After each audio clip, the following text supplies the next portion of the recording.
Welcome back to episode 52 of the Queer Money follow-up series. I am super excited excited about this. Can you do this right? It's numbers. Because this means we've covered a year's worth of Queer Money podcast episodes in under 2 months. How when we first set out to do this, I was like, this just seems chaotic. I don't know if there's any way, shape, or form we're going to be able to make this happen.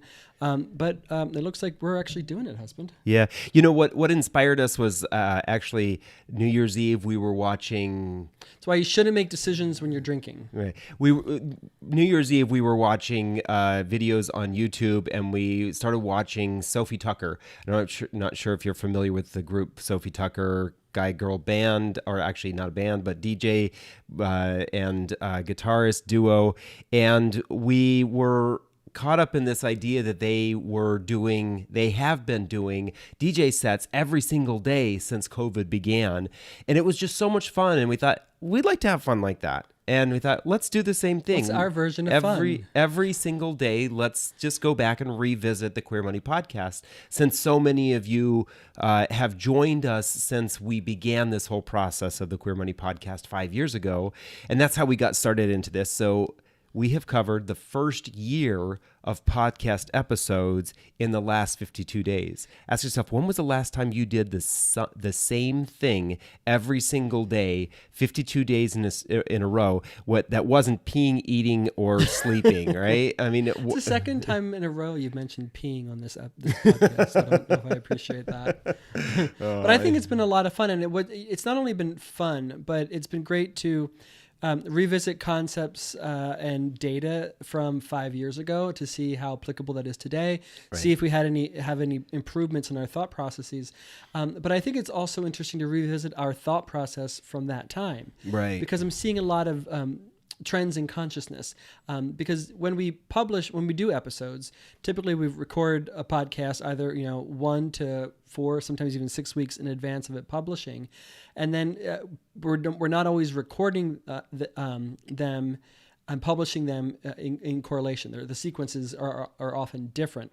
It's kind of it's a hodgepodge of putting a puzzle together, and so. Listening to them now, revisiting them in this particular sequence, it's interesting to see the stream of consciousness that we had at the very beginning. Yeah.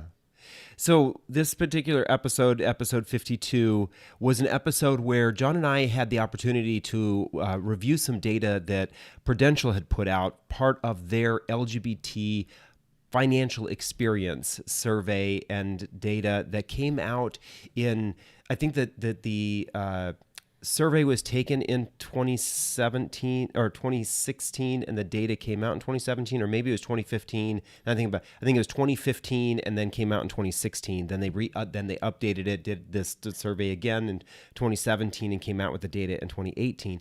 But what was interesting is Prudential is one of those leading companies when it comes to thinking about inclusion with the LGBTQ community. They include.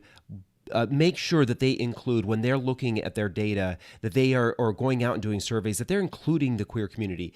So when they do these kinds of surveys, they oftentimes get anywhere from 1,500 to 3,000 people in the survey, and they make sure, in this particular case, I think there were 300 people who self-identify as LGBTQ in this data. And it's nice because there are so many companies that just don't give a shit when it comes to this kind of data. I'll even blame government agencies. They just don't give a shit when it comes to this kind of data when it comes to the LGBT community. We're just non-existent in the data, which means that a lot of times the knowledge that's being put out there around various circumstances or various bits of data, it could be completely ignorant or completely off when it comes to the application to the LGBT community. And that's why it's nice to see more and more companies that are starting to do this. Make sure that the companies that you're working with are doing this kind of thing. Exactly. So what we want to talk about is, on this particular episode, was Gi Joe wrong? And you're probably wondering, how does Gi Joe apply to LGBTQ personal finance data? Well, we re-listened to this particular episode, and much of the data that we talked about in this episode 52 of the Career Money podcast actually hasn't changed a whole lot. So you can certainly go back and listen to that particular episode to hear what that data is and hear what our thoughts are. Because the data hasn't changed a whole lot, our thoughts are pretty similar to how the LGBTQ community should respond, if at all. But at the very beginning of this particular episode, David made a comment. He kind of went a little bit on a tangent, and he said, I never do that. Never. Right? He said, I think about the more you know PSA when we were kids, and it's not about what you know, it's about what you do with what you know. And we thought we were very intelligent at that particular time. It just so happens that we've been doing a lot of work on happiness and a lot of research in quality of life, self-actualization, striving for or towards just improving your overall quality of life, right? Yeah. I mean, the reality is that when you look at data that is pointing to the possibility that your life quality may not be as good as you want it to be, things like addiction, suicide rates, attempt of suicides, amount of debt. Right, the amount of debt, all of that kind of data really kind of overlays this idea that more and more LGBT folks fall into those categories of not actually really loving their life. And we've kind of dug into this and want to know, why is that the case? Especially because coming from a personal finance side of things, we find that there are so many aspects of our lives that money ends up touching, right? It's not just our ability to put food on our tables and a roof over our head. Money touches the way we interact with our partner or partners.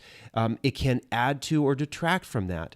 Money touches the kind of relationship we have with people at work. When we're stressed because of our financial situation, we can take that stress into the job, or our boss or our colleagues can take that stress into the job, and it ends up impacting us. So we are all curious about how various aspects of life interact with money, and it's not just money. It's it's happiness, it's quality of life, it's partnership, it's being able to live the lifestyle that we want. Well, right, exactly. A lot of times we look at wellness and everybody says self-care, and that one of the best forms of self-care is actually taking care of your finances, because that can then sometimes afford you the opportunity to take advantage of other self-care, right? If we don't have our finances in order, sometimes we cannot afford self-care.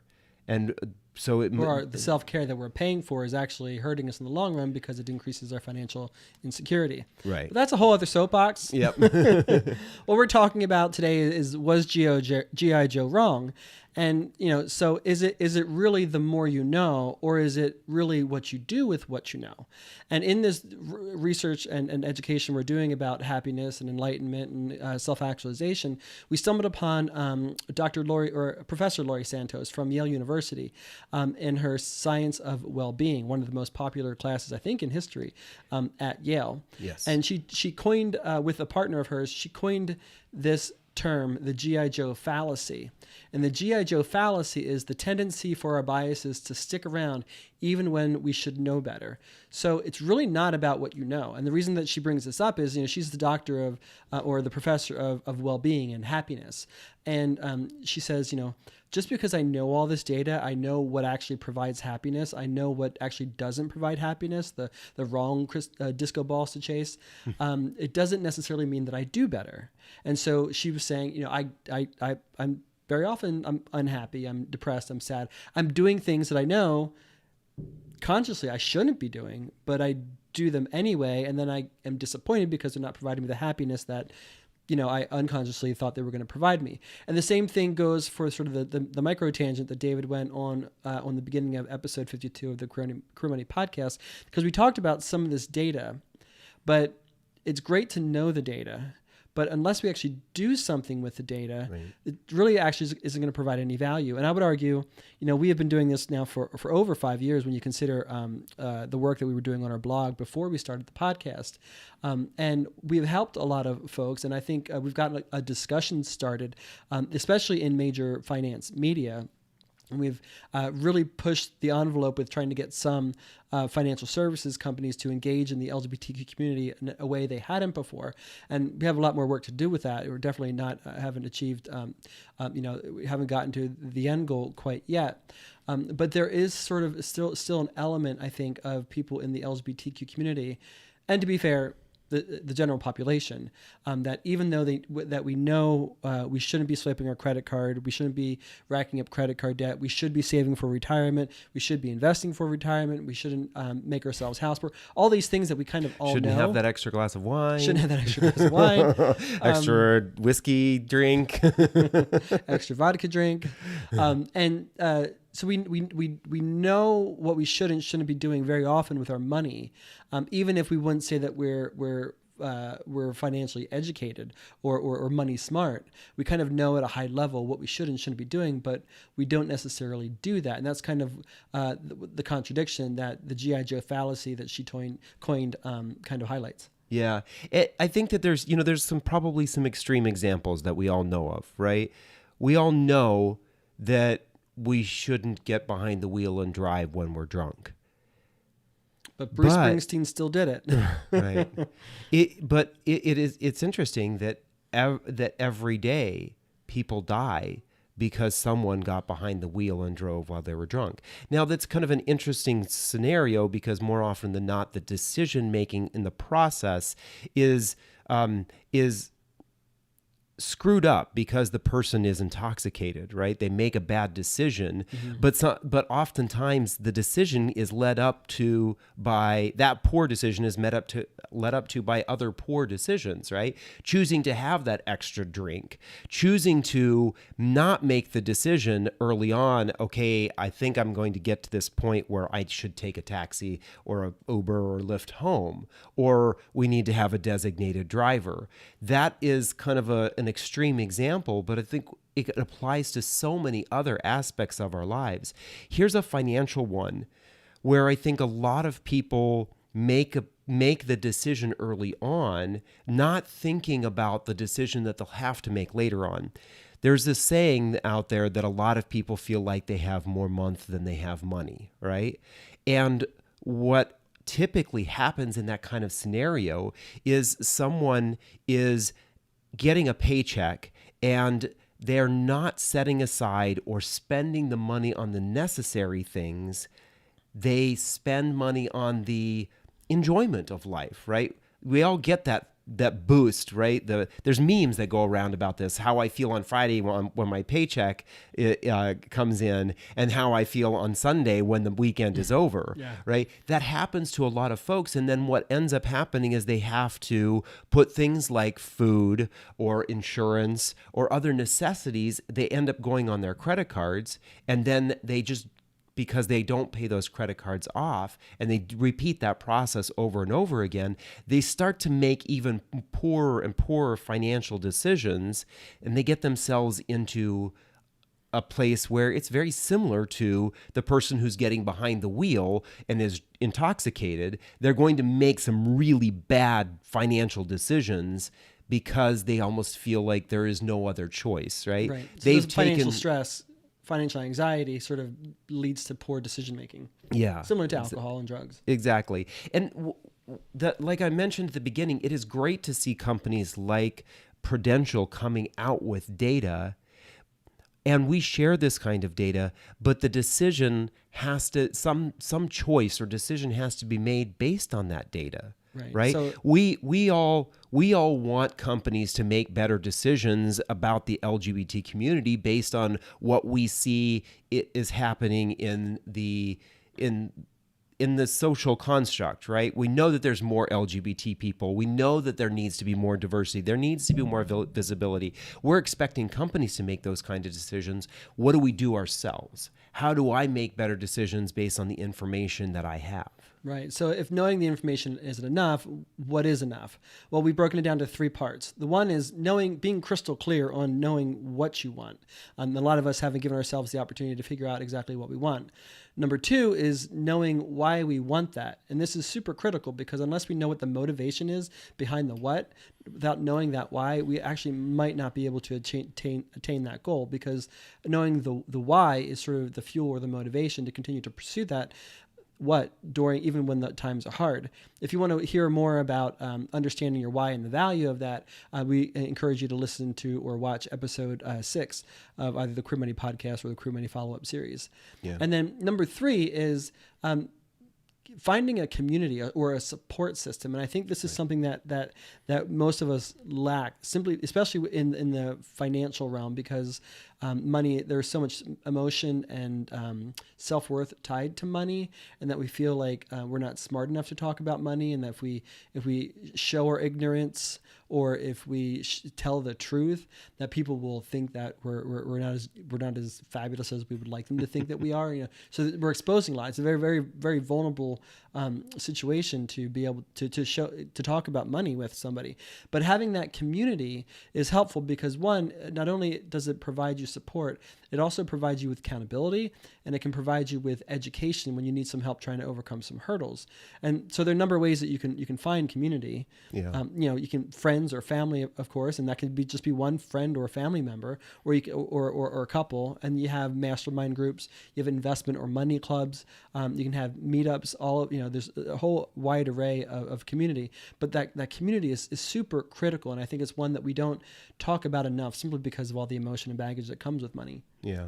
So we would encourage you that if you're looking for a source of, or looking for a community and aren't sure where to go, maybe start dipping your toe in some resources that we have for you. The first is joining the Queer Money Facebook group. So go into Facebook, search for Queer Money, and request access into that private group. It's a great group of what are we at, 1,700? Yeah, I think close to that. 1,700 individuals or so, rough estimate. And there's a lot of great discussions going on there, anywhere from people sharing articles about investment or financial planning that they find interesting. A lot of people ask questions on, here's my particular situation. I just got this job. How do I, how should I invest my 401k plan? Or I just lost a job. What should I do with my severance check? All sorts of things.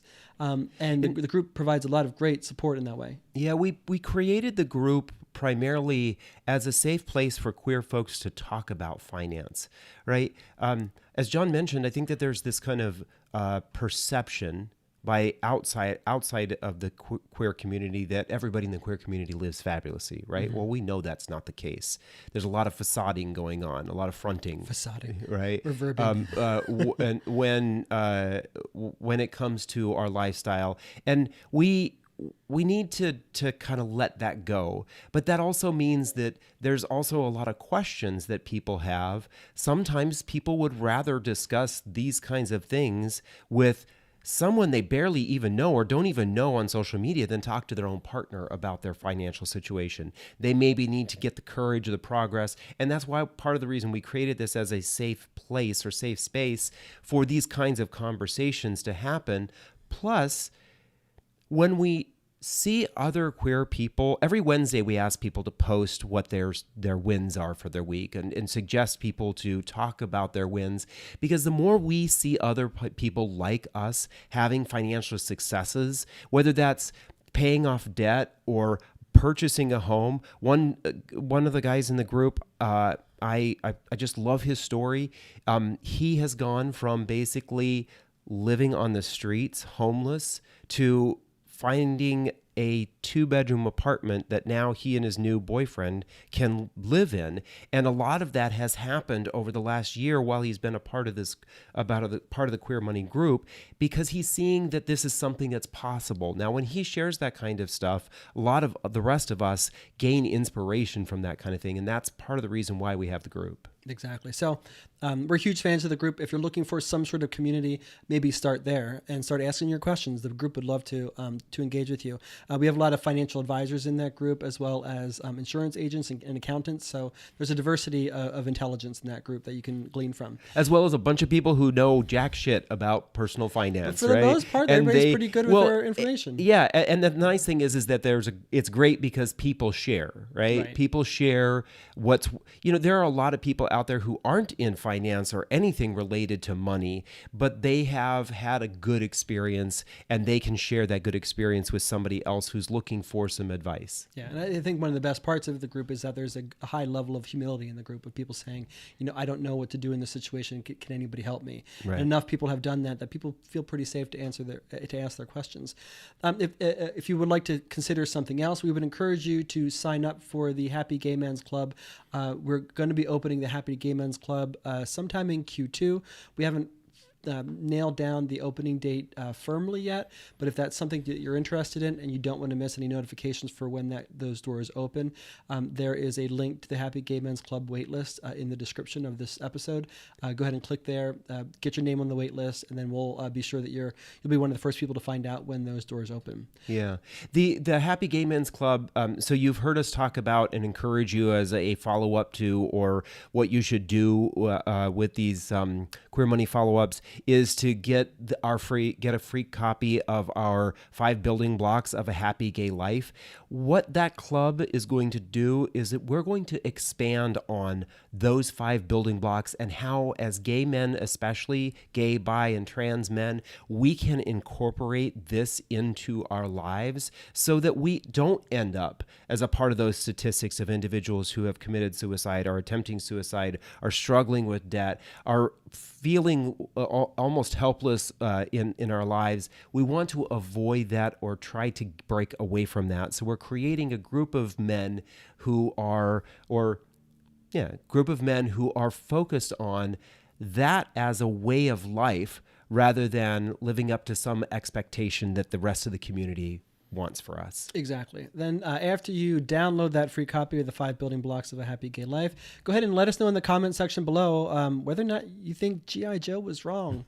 This may be tearing down your entire childhood. Right. Is it just the more you know? Or is there more to the more you know? Exactly. And if you listen to this episode, obviously you know what we think. Yeah. And then join us tomorrow. Tomorrow we're covering episode 53 of the Queer Money Podcast. This is a good one. And this is one of my favorite episodes. John and I had the opportunity to interview Jay Allen for the second time on the Queer Money Podcast. If you're not familiar, before Tim Cook came out, Jay Allen was one of the most senior executives in all of America. Out senior executives. Out senior executives. And he was kind enough to talk about how he got to his place in life, how he got to this level of where he was overseeing 15,000 people, right? And a company that big as a gay man who came to his own in the mid 80s. And the kinds of things that he talks about in that particular episode are so informative to the way we make decisions and the way he got to that, and the way he learned about himself during his life. Yeah, it's very inspiring. I enjoyed re-listening to that as well. Lastly, but not leastly, as always, please give this video a thumbs up. Please subscribe to this YouTube channel or Facebook page or Twitter tweet, and set notifications on whatever platform you're on to get a ping anytime that we go live with a video or upload a video. Thank you, and we will see you tomorrow.